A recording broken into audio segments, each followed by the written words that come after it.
So how do children explore the world? Kids always enjoy reading stories with parents because the storytelling truly brings them on a magical adventure of fantasy. Also, the warmth and security it provides are irreplaceable. On top of that, parent-child interactions can bring positive effects to a child's brain.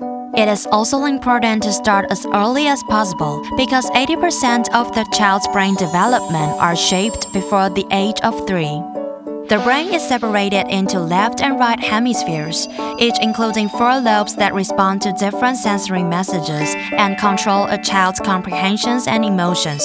The frontal lobe controls thinking and judgments, the parietal lobe analyzes the feelings, the occipital lobes interprets the images, the temporal lobe processes sounds and emotions. Messages are transmitted between each section of the brain. When the child sees the images or words, the messages are sent to the occipital lobe.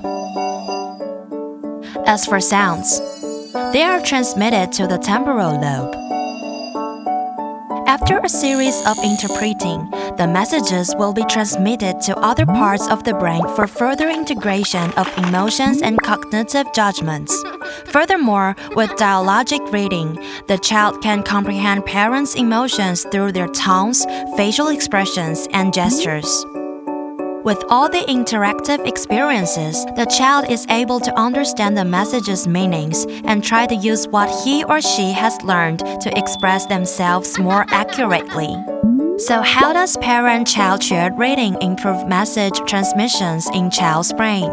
First, there are tons of neurons in the brain. When a neuron gets stimulated, it generates electric currents and sends electrical signals from the axon to the end of the neuron. Through the synapse, it then releases neurotransmitters, causing the next neuron to generate electric currents and keep transmitting the messages. The parent-child interactions will stimulate the dendrites of neurons to increase, along with the amount of synapse. This also accelerates the speed of information processing and reacting of the child's brain, training the child's brain to connect written words and sounds more efficiently. It also allows the child to improve in speaking and cognitive learning, which cannot be replaced by electronic screen devices. This is the magic of parent-child shared reading. Parent-child shared reading. Read for children's future.